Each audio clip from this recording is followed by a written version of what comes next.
Hey everybody, Rick Howard here, the CyberWire's Chief Security Officer and Senior Fellow. I want to remind you that I will be hosting the CyberWire's Quarterly Analyst Call this Thursday from 2 to 3 p.m. Eastern Standard Time. I've invited two experts to the CyberWire hash table to discuss the most impactful stories from the last 90 days. As regular listeners, you know that the cyber news comes in fast and furious and in large volumes. It's hard to tell what's important and what's not. In this show, we're going to hit a pause button and try to figure it out.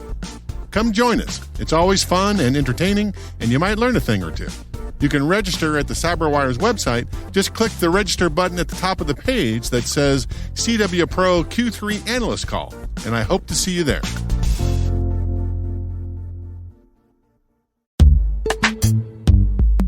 And now, a word from our sponsor, SpyCloud.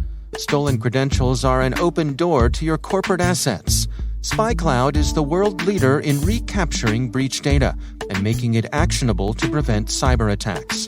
SpyCloud solutions protect your employee's identity and prevent criminals from using employee credentials to commit account takeover, data breaches, BEC, and ransomware attacks.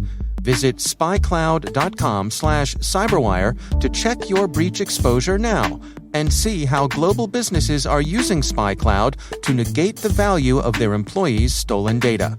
That's spycloud.com/cyberwire. And we thank SpyCloud for sponsoring our show.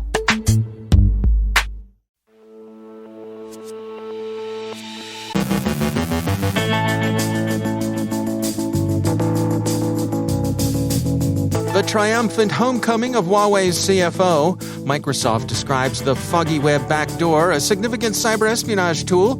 Kaspersky looks at the BloodyStealer Trojan and finds it especially risky to gamers. A novel approach to distributed denial of service. Apple looks into those iPhone 0 days. Joe Carrigan looks at the latest offerings in passwordless authentication. Our guest is Mathieu Gorge of VigiTrust on how law enforcement and executives can work together to fight cyber threats. And a look at doings in cybercrime.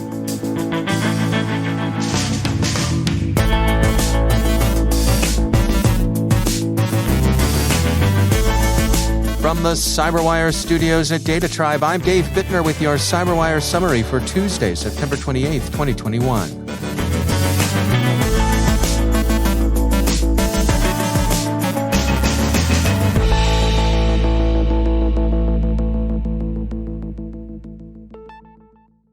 Huawei CFO Meng Wanzhou's return to China after a prolonged detention in Canada on a U.S. warrant in connection with her company's violations of sanctions against Iran has proven to be, Quartz reports, a moment of nationalist pride in her home country. The Wall Street Journal reports that Chinese news media have downplayed or ignored the role of hostage diplomacy, the release of two Canadians held in China, ascribing Miss Meng's homecoming to the unspecified but heroic efforts of the Communist Party. Microsoft yesterday released its study of a new persistent post-exploitation backdoor, FoggyWeb, used by the Nobelium threat group. FoggyWeb is used both for exfiltration of victims' data, including configuration databases of compromised Active Directory Federation service servers, decrypted token signing certificates, and token decryption certificates, and for deploying and executing additional malware payloads. Nobelium is Microsoft's name for the Russian government threat group others call Cozy Bear. It's associated with Russia's SVR Foreign Intelligence Service and sometimes with the FSB Security Service. Microsoft's report includes detailed mitigation advice. We note in the spirit of disclosure that Microsoft is a CyberWire sponsor. Kaspersky researchers have an account of BloodyStealer, a Trojan currently being sold in dark web markets catering to criminals. BloodyStealer is hawked as an information stealer useful for employment against gamers using a range of platforms, including Steam, Epic Game Store, and EA Origin. The Trojan is both evasive and resistant to analysis. It's also cheap, going for a monthly subscription of $10 or a lifetime subscription of only $40, which suggests, again, how deeply commodified attack tools have become. Practically anybody can afford them. BloodyStealer can be used against targets of many kinds, not just gaming platforms. but Kaspersky thinks gamers likely to figure high on the criminals' hit lists. Nexus Guard describes a distributed denial-of-service attack technique, Black Storm, more effective and potentially damaging than the more familiar DNS amplification attacks.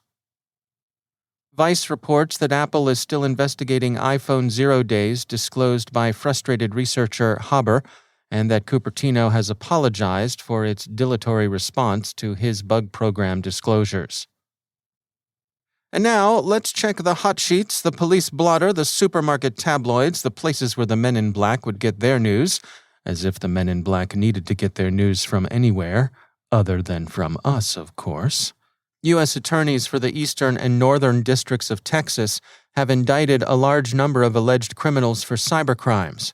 The Eastern District has indicted 23 alleged creeps on a variety of charges, including romance scams, investment fraud, and business email compromise. All of the suspects are in custody and considered, we observe, as always, innocent until proven guilty. Their colleagues in the Northern District have indicted 11, one of whom is also named in dispatches from the Eastern District. These are charged with wire fraud and money laundering. They are also in custody, scooped up last Wednesday in a big dragnet.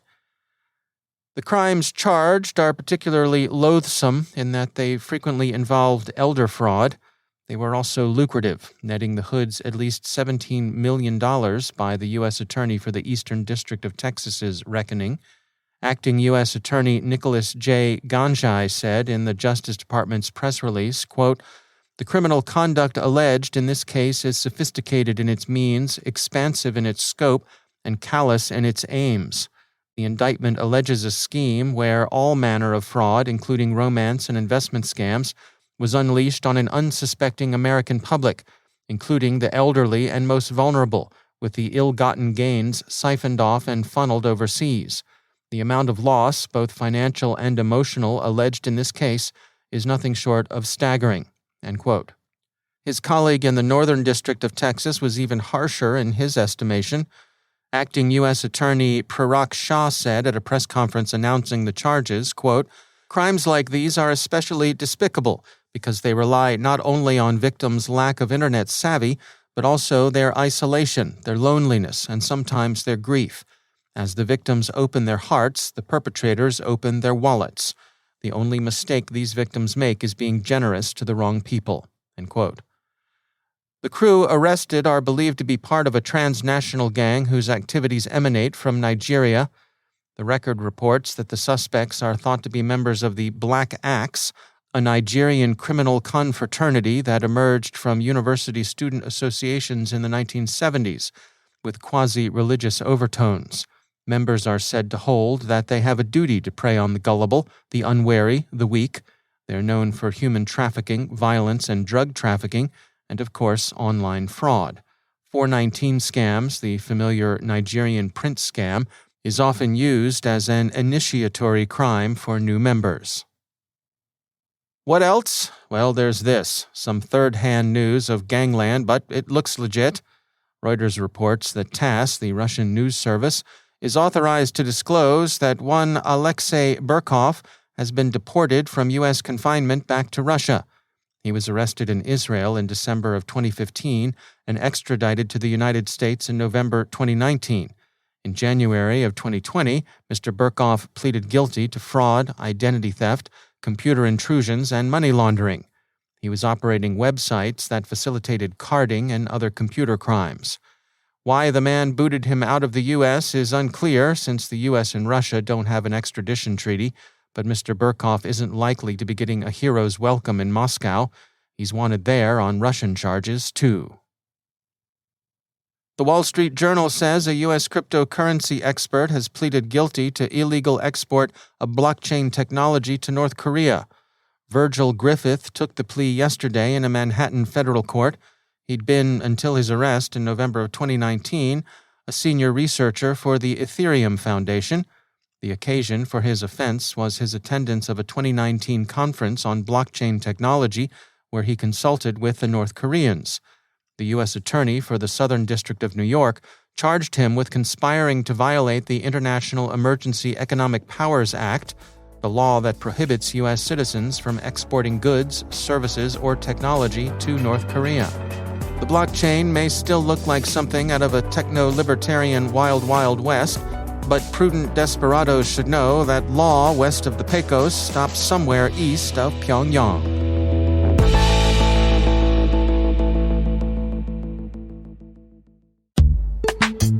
And now, a word from our sponsor, KnowBe4. There's a reason more than half of today's ransomware victims end up paying the ransom.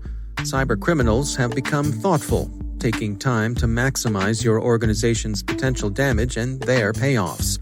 After achieving root access, the bad guys explore your network, reading email, finding data troves, and once they know you, they craft a plan to cause the most panic, pain, and operational disruption. Ransomware has gone nuclear. The folks at KnowBe4 have an upcoming webinar that'll get you up to speed on ransomware.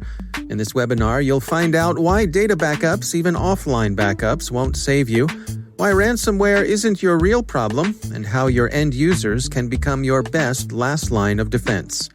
Go to knowbe4.com/ransom to learn more about the webinar.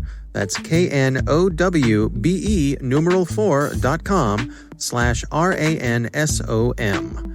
And we thank KnowBe4 for sponsoring our show.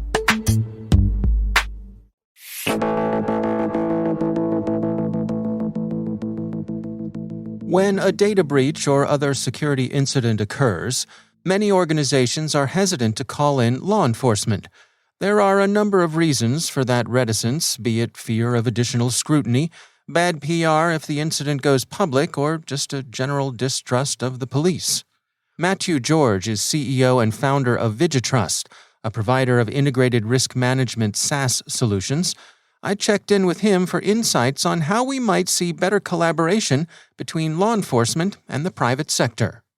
So you have to understand the life of a CISO, right? So if you look at a CISO is the person whose name nobody knows if everything goes well. But the minute something goes wrong, they're public enemy number one. So they're not necessarily the most popular people in the company, let alone in the C-suite, let alone at the board, if they ever get a seat at the board table.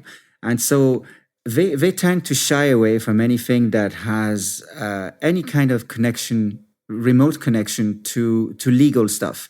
And so to them, law enforcement means there's a legal problem, there might be a lawsuit, there might be criminal charges, whatever. I don't deal with that. Let the chief legal officer or the attorneys deal with that. And what they don't understand is that the role of law enforcement goes well beyond that type of stuff. For instance, the FBI is doing a lot of work in the US in terms of educating people, in terms of talking to CISOs, in terms of talking to the security industry, generally speaking. Interpol is doing the same. Where VigiTrust is based in Ireland, we have the Garda Computer Crime Bureau. They're doing that as well. And in many countries, they're doing that. But I think that they're not necessarily invited into the organization because the CISOs feel that maybe they're going to start digging around, maybe they're going to see stuff that we're doing that's not exactly the way we should do it, or maybe they know compliance better than we do or security better than we do.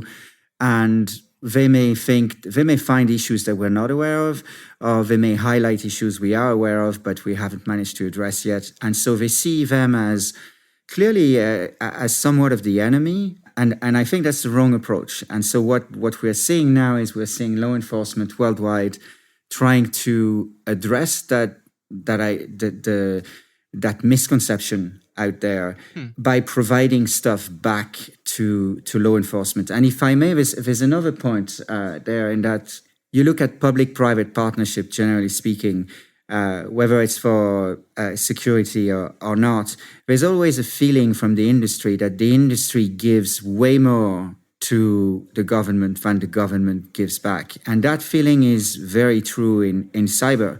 There's kind of a feeling that collectively the security industry and the industry, generally speaking, is providing a lot of data to the government so that they can help them with protecting the organizations, but the government is not necessarily reciprocating So there's kind of that idea that, hey, I scratch your back, but you don't scratch mine. What part does law enforcement have to play in fostering this relationship?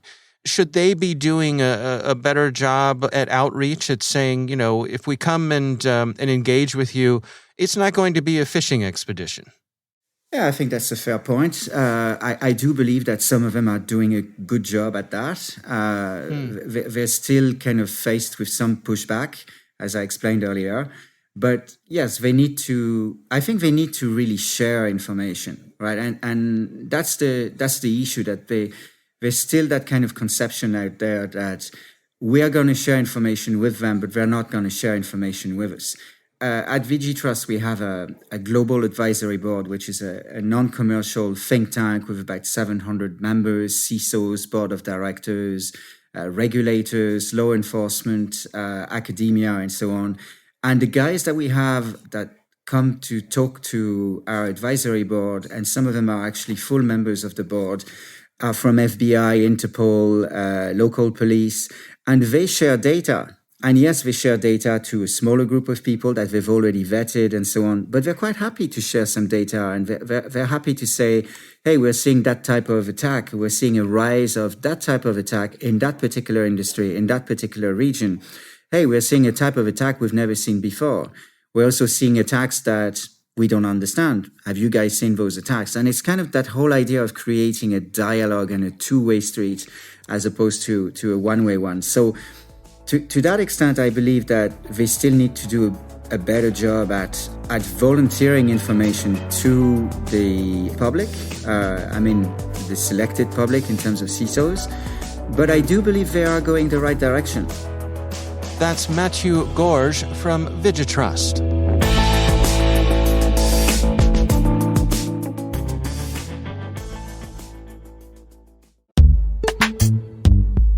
And now, a word from our sponsor, Ningio. Are you still measuring the success of your cybersecurity awareness training program by the number of people who take simulated fish bait? That was yesterday's thinking. Reactive metrics don't provide an accurate indication of a true cybersecurity-aware culture. Instead, it's about proactive metrics that offer deep insight into how your employees are thinking about cybersecurity, what encourages them to report suspicious activity, and how often they are thwarting attacks. That's where Ningio comes in. Through animated micro-learning episodes featuring celebrity actors, Ningio empowers individuals and organizations to obtain the proactive skills, habits, and behaviors to truly become defenders against cyber threats. Let Ningio show you how to create proactive cybersecurity-aware cultures from the inside out. New Ningio episodes release every month. So head over to Ningio.com, that's Ninjio.com, to learn more and watch their latest episode for free. And we thank Ningio for sponsoring our show.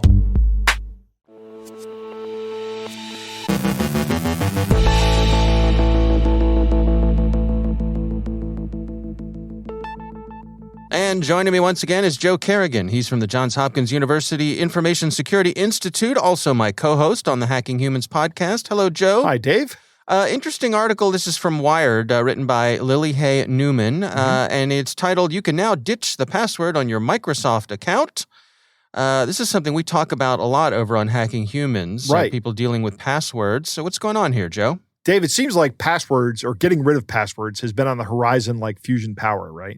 Right. I use this reference frequently, but it's always been 10 years away. No matter when you ask. Exactly. Yeah. But the thing to remember about passwords is it's a terrible solution that was developed very early on in the early days of computing as a means to make sure that people weren't hogging up all the resources on a time-sharing computer. Yeah. Right? And to allocate that time. And even the first time it was implemented, somebody found a way around it. But I digress. But so we have these passwords now. We've been using passwords and we've been trying to secure passwords with hashing. And humans are terrible at developing passwords that are random. Yep. So we've been recommending using a password manager. People don't do that because it has friction. People hate using passwords. It seems like passwords hate people. People hate passwords. Yeah. So we've been saying we should just get rid of passwords, and we haven't really found a good way to do that. Well, Microsoft has finally taken a step in that direction. with their Office 365 product or Microsoft 365 product, you can now opt for the passwordless means of authentication. Mm-hmm. And there are a number of ways you can do that. Number one is you can use some kind of biometric device, right? Like if your phone or your computer has a fingerprint reader, you can use that instead of a password. You can use an app on your phone that you're logged into your Microsoft account and it says, here's a code, or is this you? Yep. And then you say yes, and that authenticates you, right? You can use a YubiKey, and this happens to be the one I like the best, using a YubiKey. And then there are other ways to log in, like a verification sent to your phone or as an email as an alternative to a password. Yeah. All right. Now, I'm less inclined to like those, right? Okay. Because of SIM swapping, if they're going to send you an SMS or if they're going to send you an email, now it's dependent upon how secure your email is. Right. Also, if Microsoft is your email provider and you're needing to authenticate to that, there's kind of a loop there, right? Right. So I recommend the YubiKey over the other ways of doing it. I'm not a big fan of biometrics. The app is actually fine. You and I have talked about biometrics, and actually, if you're talking about using modern biometrics and you said, I'm just going to use that, I wouldn't argue with you about it. Yeah. I do have some concerns about it long term. If there ever becomes a problem with the protocol or a way to spoof the biometric information, that biometric information is by its very nature immutable and cannot be changed. Right. And that's really the crux of my problem. So I don't have a threat model in mind, but when a threat does attack that authentication method, there will be little we can do to change how we authenticate. Yeah. We should mention, this article points out that Microsoft has made this available to their enterprise users for a while now. Right. And they have 200 million users on that side. So they've really had an opportunity to test this with a large group of people. And this is what they're rolling out to consumers. Right. And I wonder, with an organization as large as Microsoft, with the influence they have, I should mention, by the way, Microsoft is a CyberWire sponsor. Mm-hmm. With the scale and influence that they have, could they really shepherd in a change here? Could this be a step along the way to be done with passwords once and for all? Yeah, I think Microsoft is a big player in this field. And as a player by their nature, they're kind of a leader here. Yeah. Other developing organizations, Apple already has the Face ID as a means of authentication, right? So other organizations like Google and Amazon and Facebook and all these other big ones that you always think of, they could start following suit with this and ditching passwords, or at least offering users the opportunity to ditch a password. Yeah. I do like, of all these methods, my favorite is the authentication token. Mm-hmm. These are usually based on something called universal two-factor, and that is it's a form of public key, private key authentication, which is something we've been looking for years as an easy way to do that. And universal two-factor has been around for a while, but it is a good way to do public key, private key authentication. Because let's say someone does breach Microsoft and steals all the information about the users. If you're talking about password hashes, well, those are crackable unless you have a really strong password. But if you're talking about public keys, they're useless. They're absolutely useless. Mm-hmm. The only use that public key has is for authenticating the person who has access to the private key. Right. Yeah, there's an interesting quote in here from Brett Arsenault, who is Microsoft's Chief Information Security Officer. And he says, "You think that everyone hates passwords, but there is one faction of people who love passwords. They're called criminals." I think that's right. It's a very astute observation. Yes. Yeah. They love them. I think it'll be interesting to see if this becomes the default, where when you sign up for a new account with Microsoft or some of these other providers, do these passwordless options, are they the default? You could still use a password if you wanted to, but they really try to channel you into this new way. I think that could be a good move. Yeah, I think it could be as well. Yeah. All right. Well, Joe Carrigan, thanks for joining us. My pleasure, Dave.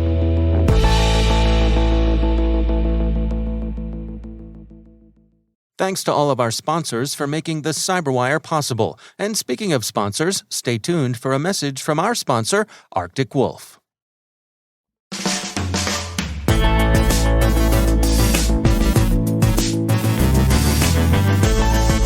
And that's the CyberWire. For links to all of today's stories, check out our daily briefing at thecyberwire.com. The CyberWire podcast is proudly produced in Maryland out of the startup studios of Data Tribe, where they're co-building the next generation of cybersecurity teams and technologies. Our amazing CyberWire team is Elliot Peltzman, Trey Hester, Brandon Karpf, Peru Prakash, Justin Sabi, Tim Nodar, Joe Carrigan, Carol Terrio, Ben Yellen, Nick Valecki, Gina Johnson, Bennett Moe, Chris Russell, John Petrick, Jennifer Ivan, Rick Howard, Peter Kilpie, and I'm Dave Bittner. Thanks for listening. We'll see you back here tomorrow.